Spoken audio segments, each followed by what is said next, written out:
Zdravstvene ustanove v zadnjih letih navajajo zaskrbljujoče statistike o povečanju nevroloških bolezni zlasti v razvitem svetu. Kje so vzroki povečanja in kakšne utegnejo biti daljnosežne posledice obolenj za široko populacijo in tudi za zdravstveni sistem sam se ne ve, saj konkretnih natančnih analiz še nimamo. Med nevrodegenerativna obolenja sodi idiopatska Parkinsonova bolezen, zdravniki pa v posebnih primerih diagnosticirajo tudi parkinsonizem ali Parkinsonov sindrom. Profesor Zvezdan Pirtošek, vi ste zdravnik, nevrolog, nam lahko pojasnite Parkinsonovo bolezen oziroma parkinsonizem? Ja, obe bolezni na prvi pogled izgledata praktično enaki. Gre ponavadi za starejšega človeka, ki se nekoliko potresava in ki je upočasnjen.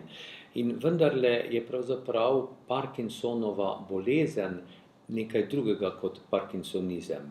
Pri Parkinsonovi bolezni, ki jo je približno 70% med vsemi parkinsonizmi, gre pravzaprav za pomanjkanje nevrotransmiterja dopamina in ta dopamin mi ponavadi lahko zelo nadomestimo in zelo uspešno potem tudi zdravimo.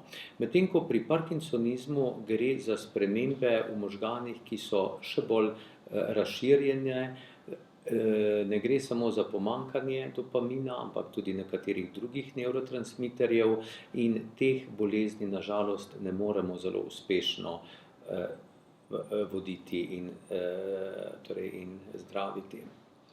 Kakšne pa so značilnosti, ki jih kot klinik zaznavate, oziroma klinik zdravnik, nevrolog? Kdaj pomislite na Parkinsonovo bolezen in kdaj na parkinsonizem? Ja, ti znaki Parkinsonove bolezni in parkinsonizma so tako očitni, da pravzaprav že študent medicine mora, ko se vrata odpro in bolnik vstopi v ambulanto, pomisliti na parkinsonizem. Kot sem povedal, ponavadi gre za starejšega človeka, zelo pogosto se mu ena od rok potresava, sključenje, upočasnjenje in hodi s počasnimi in podrsavajočimi koraki, hoje pa ne spremlja z gibi rok. Tudi obraz, ki ga pogledamo, je nekako negiben, spominja nas na obraz maske. Se pravi, ob teh znakih bo zdravnik vedno pomislil na parkinsonizem ali Parkinsonovo bolezen.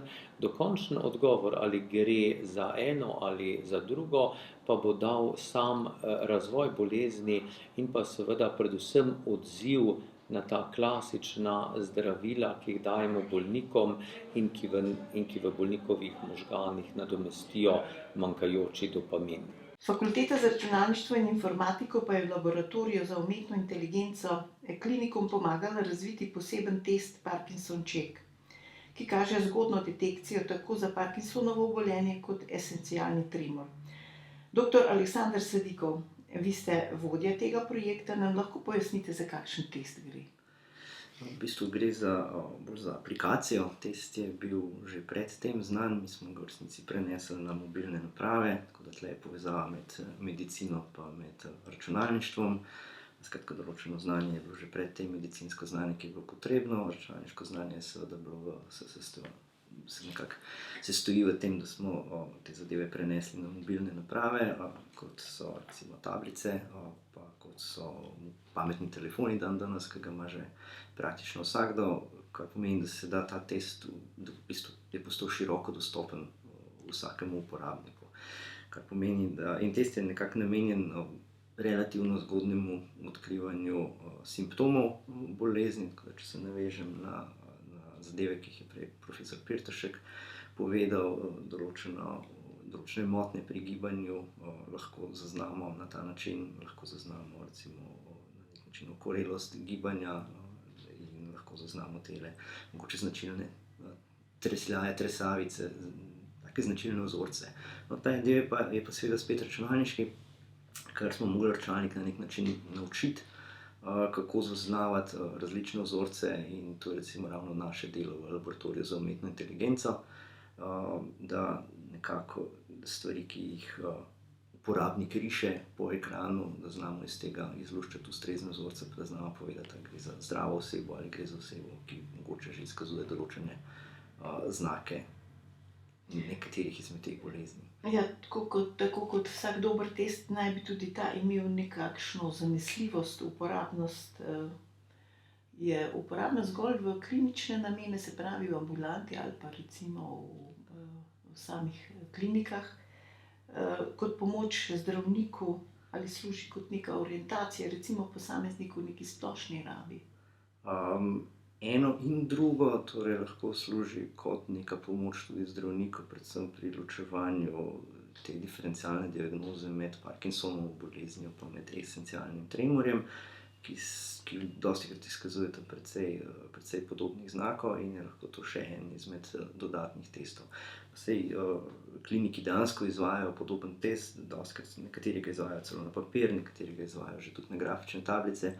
Razlika s tem je, da pri nas je v ozadju še nek odločitveni sistem, torej nek sistem za podporo uporabnikov, ki na podlagi svojega znanja pove še svoje mnenje, nekaj takega, kot da imate še enega kolega, recimo zdraven, in lahko še ta rezultat na nek način uporabite. Je pa seveda namenjeno bolj elegantna uporaba, ne? Morda na nek način. Po eni strani dobite še neko dodatno mnenje, po drugi strani dobite še vse tisto, kar ste že tako ali pa tako imeli prej, da ni treba risati na papir, ampak lahko rišete na neko mobilno napravo. Po drugi strani je namenjen seveda tudi uporabnikom doma, da poskušajo, ker je pač test popolnoma neodvisen in pove svoje mnenje. Seveda priporočamo večkratno uporabo, če pokaže določene znake, ampak če jih redno izkazuje, pa je ponavadi nekaj za tem. Se pravi, kontrola recimo nekaka ali približek, aproksimacija, ne posamezniku. No, ko ste omenili kontrolo, to pa je dejansko naš naslednji cilj je uporabiti tako napravo, seveda jo razširiti na celo aplikacijo za dejansko neko objektivno spremljanje bolnikov z recimo Parkinsonovo boleznijo, zato ker to njihovo spremljanje, ko ga zdravnik ne vidi, med dvemi obiski je lahko kar precej dolga doba in je do sedaj tako spremljanje precej subjektivno. Torej, nekak bolnik sam vodi nek svoj dnevnik, kako se je počutil, kakšen odmerek zdravila je vzel. Tle pa vseeno zadaj meritev, ki se lahko seveda tudi avtomatsko poanalizira in se zdravniku nekako čez daljše časovno obdobje predstavi, kako je nekako bolezen potekala. No, v teh tednih smo nekako obremenjeni s financami in pa s porabo financ. Me zanima, s kakšnimi sredstvi ste vi ta test izvajali?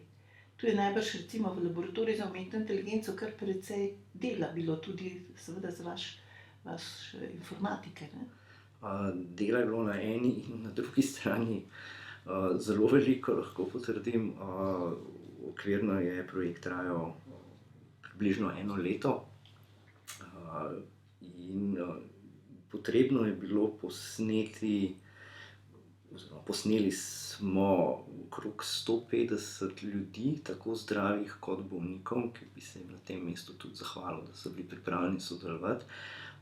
Tudi pri zdravih, ne samo pri bolnih, je moral sodelovati nevrolog, ki je potrdil, da gre res za zdrave osebe, tako da smo imeli kontrole resnično. Eksperimentalno in kontrolno skupino, se pravi, Tako, eksperiment kot po vseh pravilih. po vseh pravilih, seveda. Mi smo morali biti prepričani, da je res zdrav, ne? Da smo lahko take podatke računalniku naprej podtaknili v učenje. Tako da že samo tle je bilo za zbiranje podatkov bilo ogromno dela opravljenega, potem pa seveda je še vso delo, ki je bilo potrebno narediti, ne samo tisto programersko osnovno. Tle so nam pomagali kolegi na firmi zunanji, ki smo jo najeli v ta namen, ampak je bilo potrebno tudi seveda še vso to znanje zapisati. Vse spirale, gre za test, kjer se rišejo spirale, je bilo treba nekako prevesti matematično, da smo lahko poiskali določene vzorce. Te vzorce je potreba opisati, čisto matematično spet, in potem je treba bilo narediti še modeliranje, torej zgraditi celoten model, ki je povedal na podlagi teh značil, pa na takih konkretnih vrednosti, ali so prisotni znaki ali niso prisotni znaki, oziroma v kolikšni meri so dejansko prisotni. Skratka, se pravi, delo je bilo za cirka 1 leto, pa še veliko smo hiteli, pa po pravici povedano tudi potem, ko se je projekt končal, v resnici še vedno nadaljujemo. Tako da jaz včasih še vedno rečem, da gre za pilotsko verzijo tega projekta, ker zdaj v kratkem bi radi naredili novo verzijo, kar pomeni nekako še izboljšano znanje, ker bomo imeli še recimo dodatnih 50 do 100 oseb posnetih. To je kar Boljši rezultat. velik vzorec.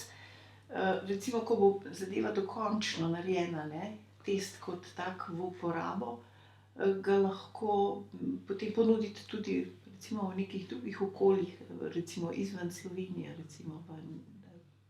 Test je načeloma namenjen brezplačni uporabi v Sloveniji, za zdaj do konca leta 2018 smo že tako ali pa tako zavezani k vzdrževanju, pa seveda si tudi želimo tudi kasneje zadevo ohraniti prosto dostopno, vsaj v Sloveniji, in pa tudi vzdrževali bi jo radi naprej in razvijali.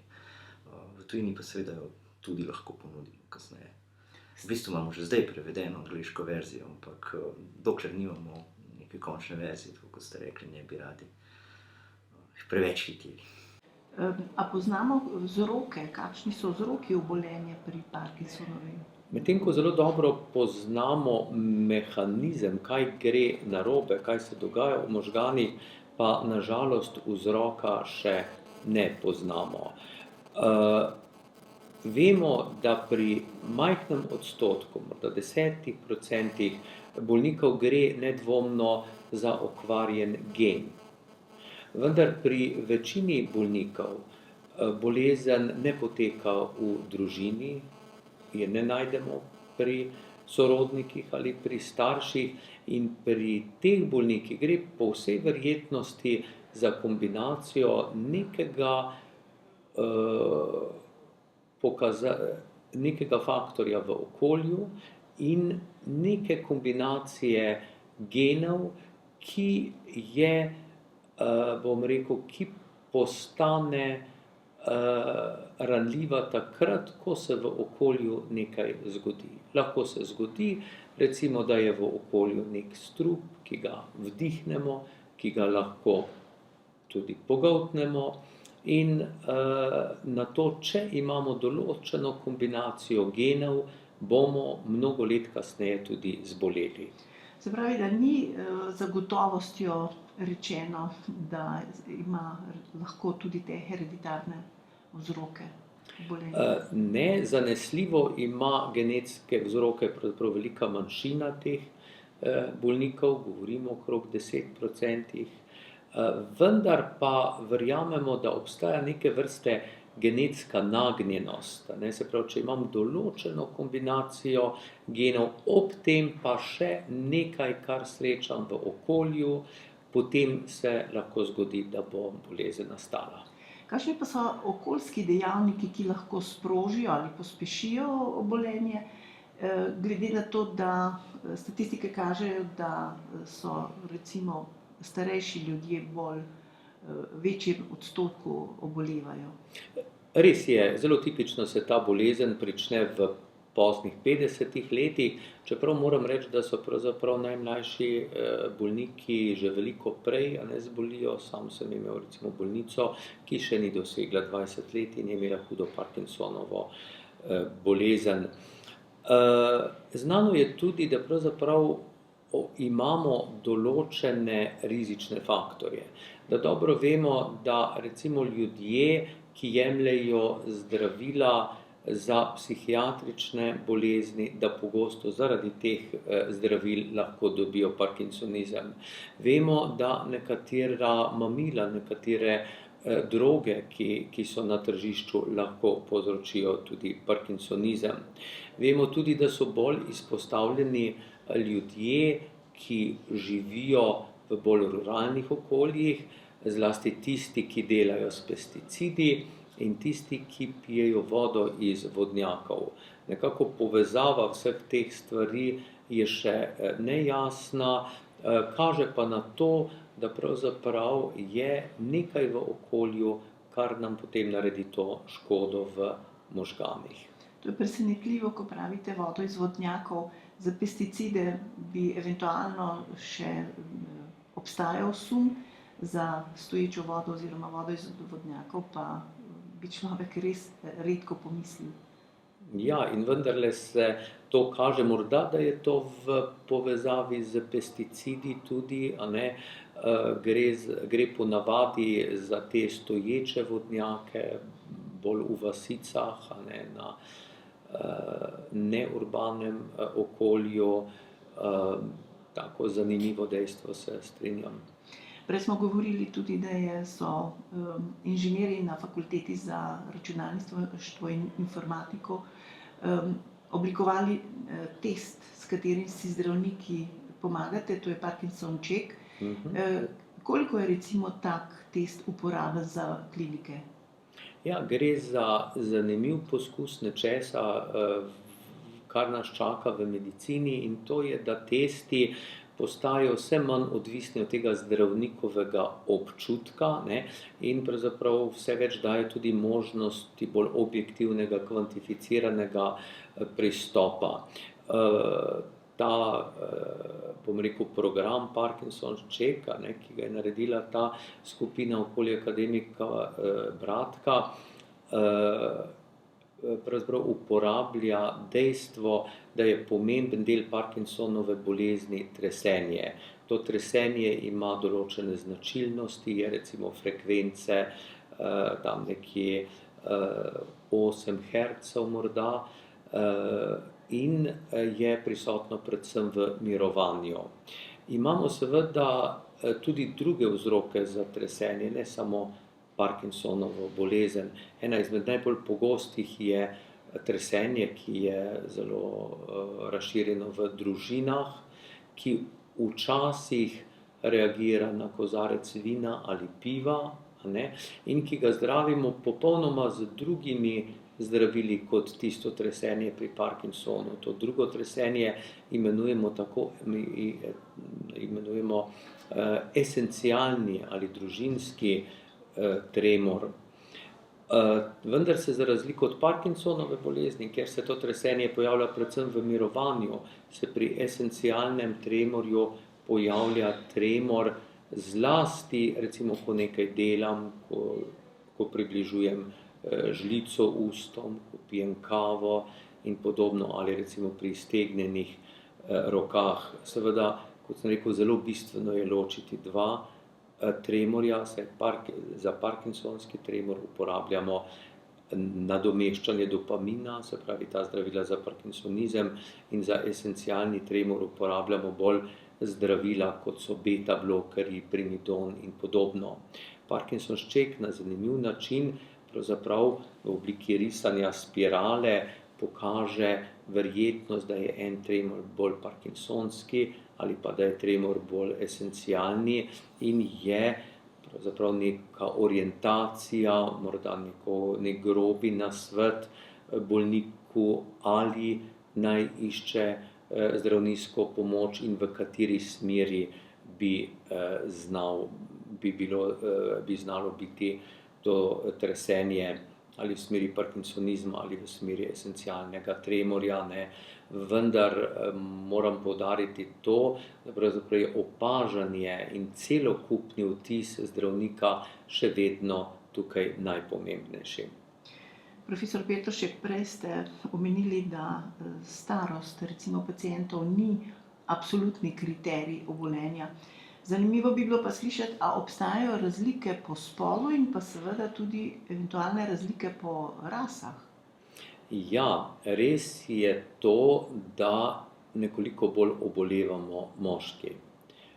Ni nam popolnoma jasno, ali je to hormonski status, ali je to v strukturi genski, vendar nekoliko bolj obolevajo moški. Jasno je tudi to, da veliko bolj obolevajo predstavniki oziroma prebivalci starih kontinentov, tukaj mislim na Evropo, tukaj mislim na Severno Ameriko.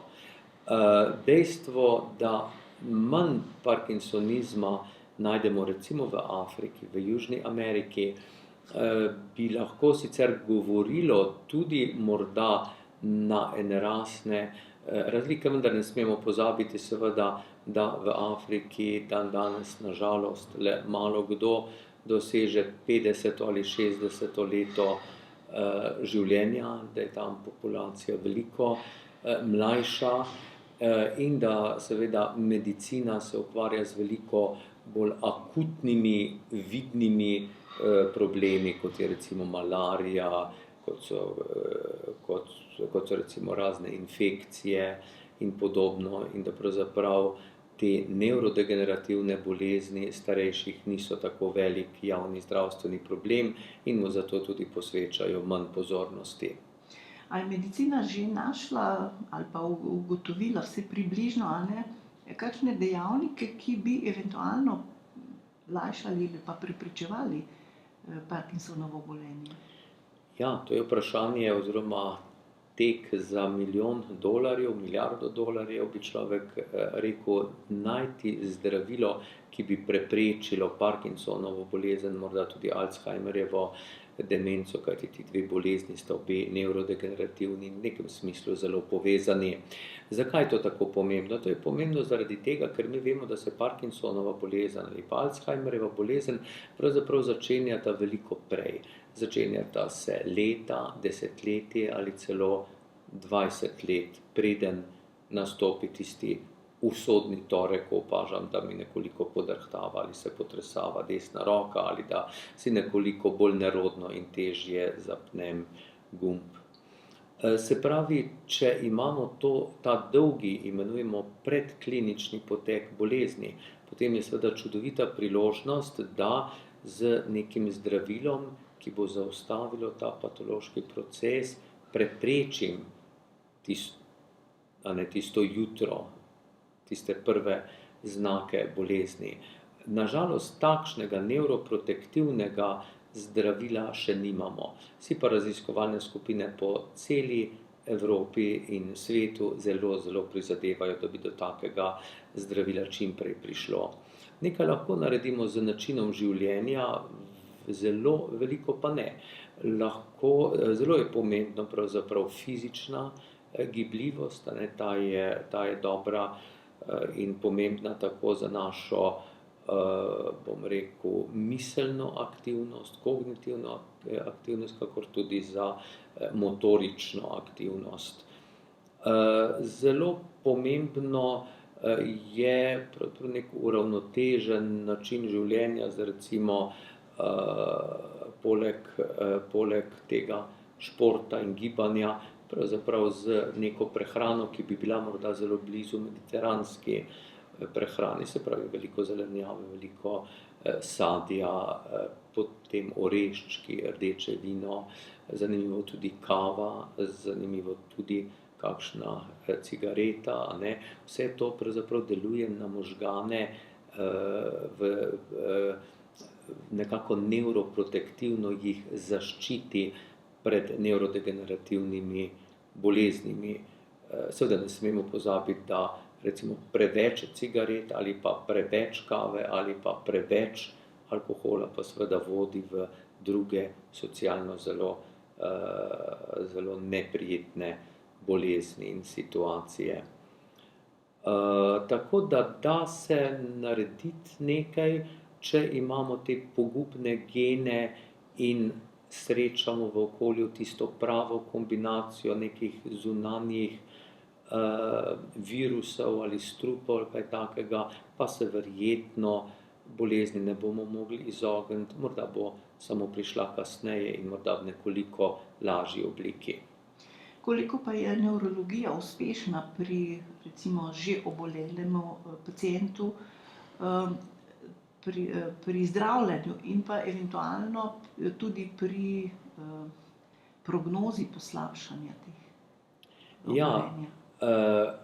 Z veseljem moram povedati, da pravzaprav odkar smo v 60 letih prejšnjega stoletja odkrili, da je vzrok Parkinsonove bolezni pomanjkanje tega dopamina, nevrotransmiterja dopamina, da smo potem še isto desetletje zelo uspešno začeli nadomeščati ta dopamin in za hip se je vzbudilo v nevrologiji celo upanje, da bomo za večino možganskih bolezni našli neko pomanjkanje ali pa mogoče preveliko količino tega ali onega nevrotransmiterja.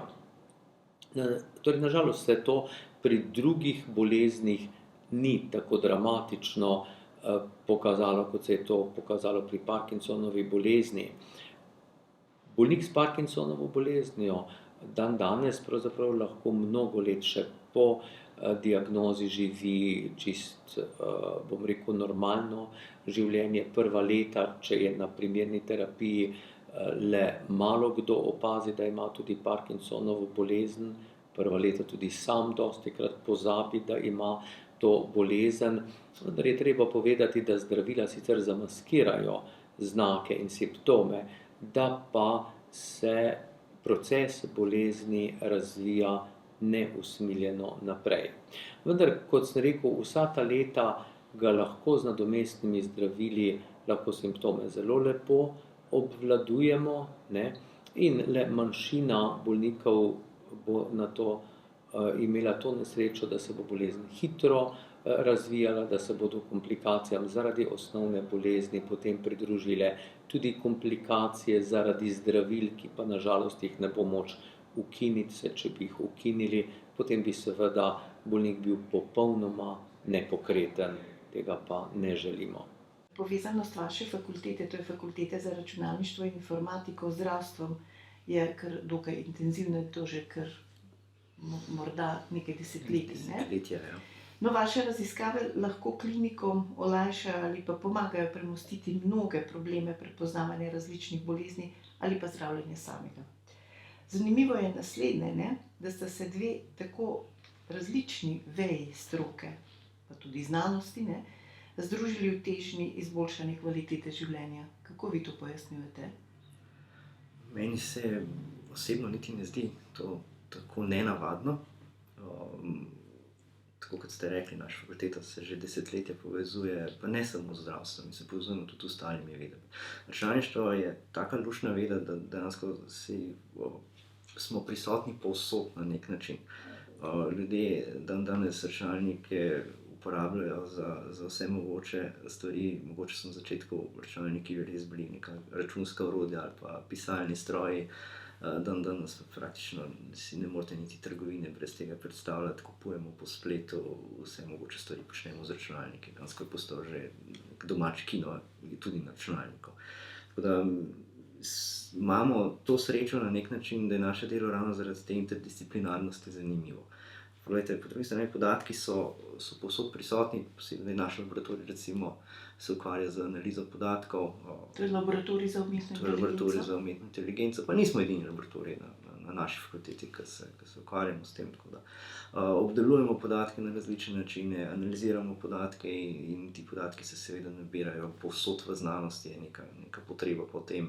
Tako da je neka naravna prisotnost recimo matematikov in računalničarjev zelo dobrodošla in zato mislim, da vedno bolj tudi sprejemajo druge.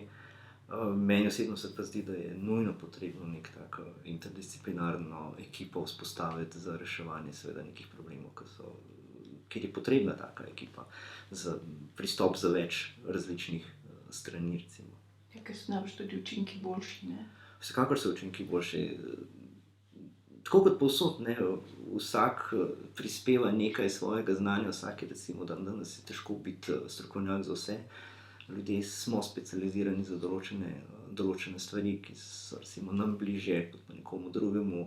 Jaz recimo osebno veliko sodelujem ne samo z nevrologi, tudi z onkologi in se dobro vidijo plodovi tega sodelovanja, ker vsak prinese tisto svoje, v čemer je dober in kako to popolnoma naravno.